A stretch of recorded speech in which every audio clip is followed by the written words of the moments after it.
Ganga versus মঙ্গা। লোভী বউ আর জাদুই কাজল। একদিন মঙ্গা সকালে ঘুম থেকে উঠে যখন আয়নায় নিজেকে দেখে, তখনও দেখে ওর এক কানের ঝুমকো হারিয়ে গেছে। এখন যদি ও জানতে পেরে যায় যে আমার ঝুমকো হারিয়ে গেছে, তাহলে আর কোনো দিনও আমাকে সোনা কিনে দেবে না। এই চিন্তা করে ও সারা ঘরে ওই ঝুমকো খুঁজতে থাকে, কিন্তু পায় না। মঙ্গাকে চিন্তিত হয়ে এদিক ওদিক ঘুরতে দেখে গঙ্গা বলে, কি হয়েছে তোর? বিড়ালের মতন এদিক ওদিক ঘুরছিস কেন?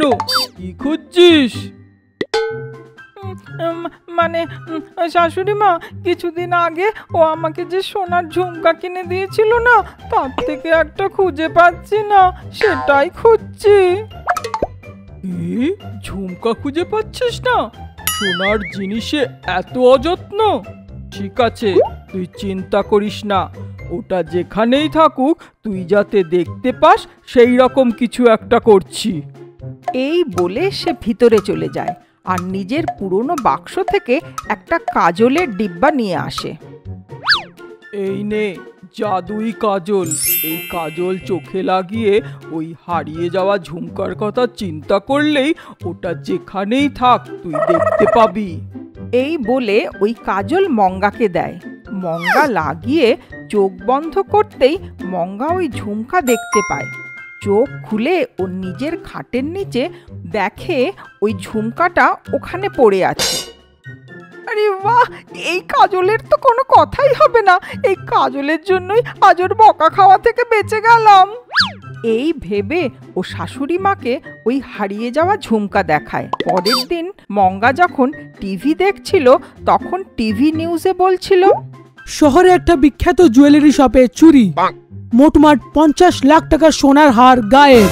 চোরের খবর দিয়ে ধরা পড়িয়ে দেওয়াকে 1 লাখ টাকার পুরস্কার। মঙ্গা এটা শোনে, তখনই ওর মাথায় একটা বুদ্ধি আসে।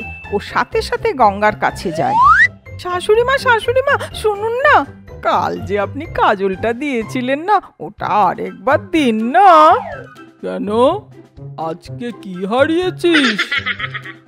না শাশুড়ি মা, আজকে আমার কিছু হারায়নি। আমার এক বন্ধুর গলার চেন কেউ ছিনতাই করে নিয়ে পালিয়ে গেছে। সে কোথায় সেটা দেখার জন্যই চাইছিলাম।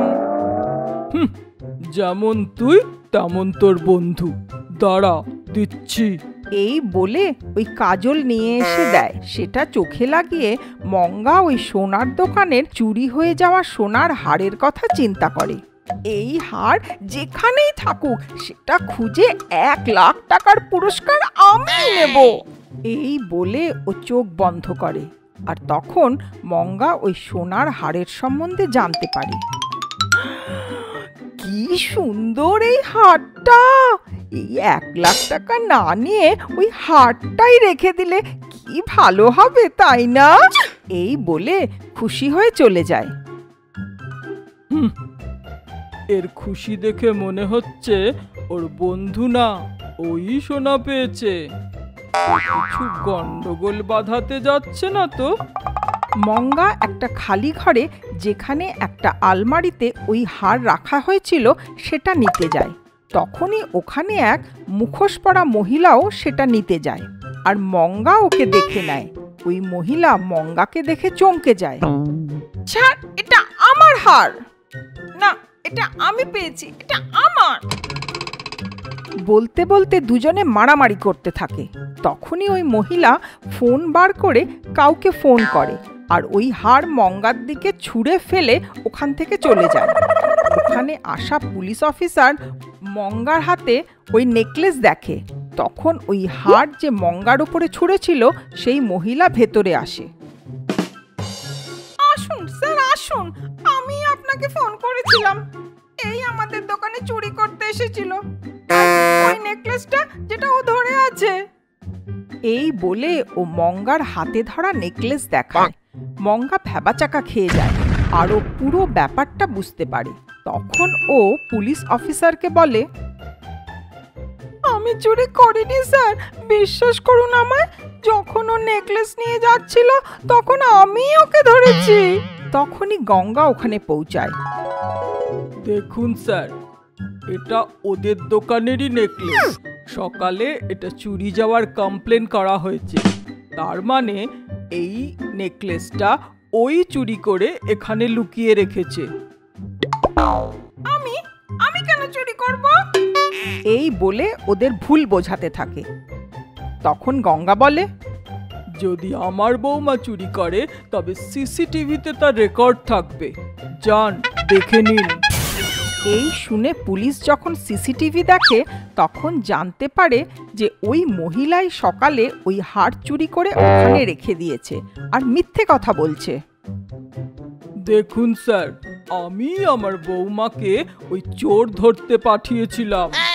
Very good. তো এই 1 লক্ষ টাকার পুরস্কারটা আপনার।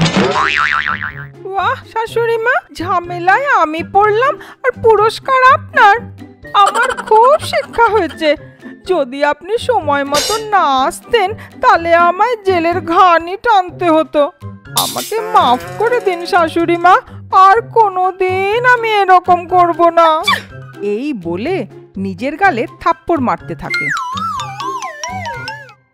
গঙ্গা রোজকার মতন সবজি কিনতে বাজার যাচ্ছিল। যাওয়ার সময় ও দেখে একটা দুর্বল মেয়ে সবজি উঠাচ্ছিল। সে গর্ভবতীও ছিল। ওই গর্ভবতীর অবস্থা দেখে ওর খুব খারাপ লাগে। তাড়াতাড়িও ওর কাছে গিয়ে বলে, আরে আরে, এ কি মা, তুমি মা হতে চলেছ আর এত রোদের মধ্যে তুমি ভারী জিনিস তুলছো?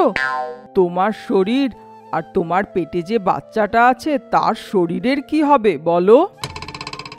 এই বলে ও সবজি নিয়ে পাশেই এক জায়গায় ছাওয়াতে বসায়। ওকে ক্লান্ত দেখে বলে, আরে তোমার হাত দেখো তো, কোনো জোরই নেই। তোমার চোখও বসে গেছে। তুমি ঠিক সময় মতন খাবার খাও তো? হ্যাঁ খাই। জানি না কি খাও।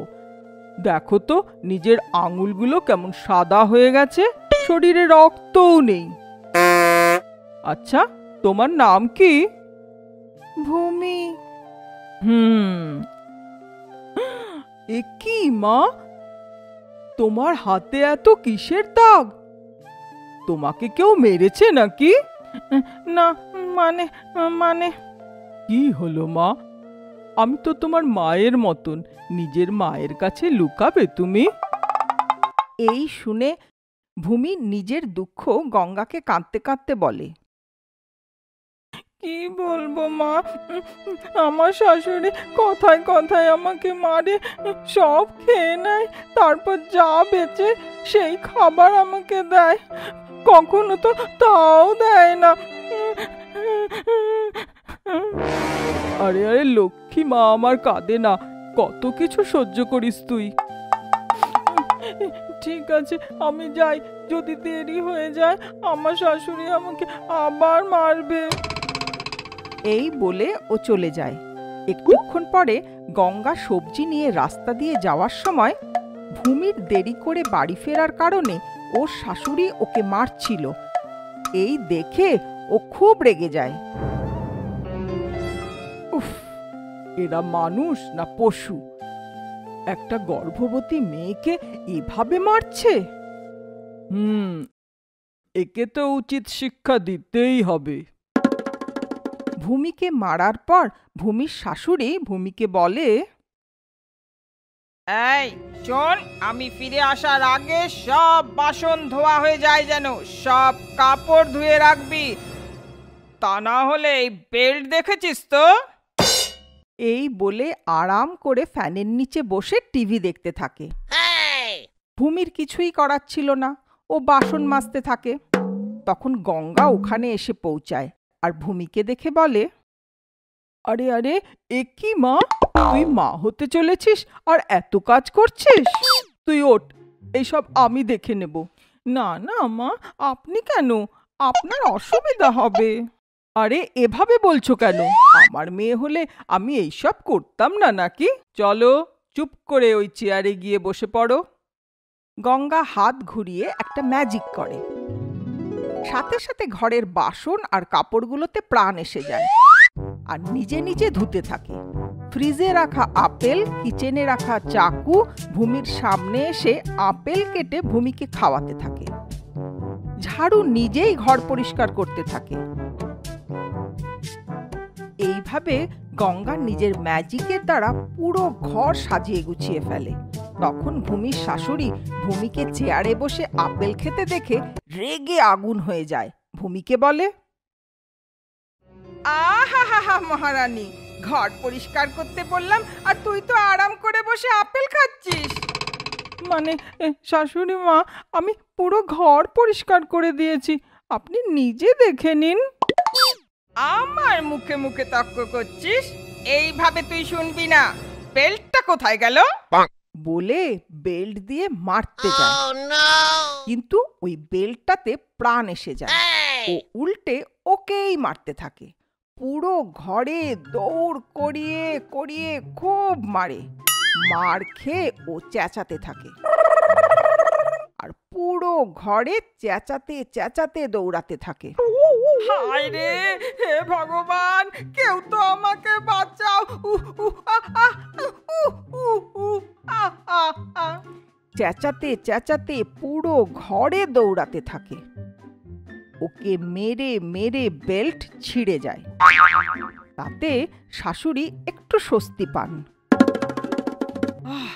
বেঁচে গেছি রে বাবা, বেঁচে গেছি। ভগবান, এই ভালো হয়েছে, এই বেল্টটাই ছিঁড়ে গেছে। তখনই ওখানে পড়ে থাকা একটা লাঠিতে প্রাণ এসে যায়। ওই লাঠিটাও শাশুড়িকে মারতে থাকে। ও আবার ভয়ের চোটে দৌড়াতে থাকে। এর থেকে তো ওই বেল্টই ভালো ছিল, ও তো শুধু মারছিল, এ তো হাড় গোড়ো ভেঙে দিচ্ছে। এই বলে ও দৌড়াতে দৌড়াতে ক্লান্ত হয়ে পড়ে আর একটা চেয়ারে বসে। আর তখনই ওই চেয়ারেও প্রাণ এসে যায়। চেয়ারটা ওকে উঠিয়ে নিয়ে ফেলে দেয়। তারপর ওই লাঠি আর চেয়ার দুটো মিলে ওকে মারতে থাকে। দৌড়াতে দৌড়াতে শাশুড়ি ক্লান্ত হয়ে যায়, জল পিপাসা পেয়ে যায়। তখন গ্লাস নিয়ে জল খেতে যায়। গ্লাসেও প্রাণ এসে যায়, আরও শাশুড়ির মুখে জল ছিটিয়ে দেয়। তখন ও কাঁদতে থাকে, হে ভগবান, এটা কি হচ্ছে, এটা কি হচ্ছে? এই দেখে ভূমি শাশুড়ির জন্য জল নিয়ে আসে। তখন গঙ্গা ওকে বলে, কি হলো রঙ্গাম্মা, একটু সময় মার খেয়েই তোমার এই অবস্থা? তাহলে ভাবো, এই বেচারি মেয়েটা দিন রাত এই বাড়িতে কাজ করে, এই মেয়েটার কি রকম লাগে? আমি সব বুঝতে পেরেছি, আমাকে মাফ করে দাও। এখন থেকে আমি বউকে খুব যত্নে রাখবো, ওর খুব দেখাশোনা করব। হ্যাঁ, তুমি যদি না করো তাহলে এরা তোমার দেখাশোনা করবে।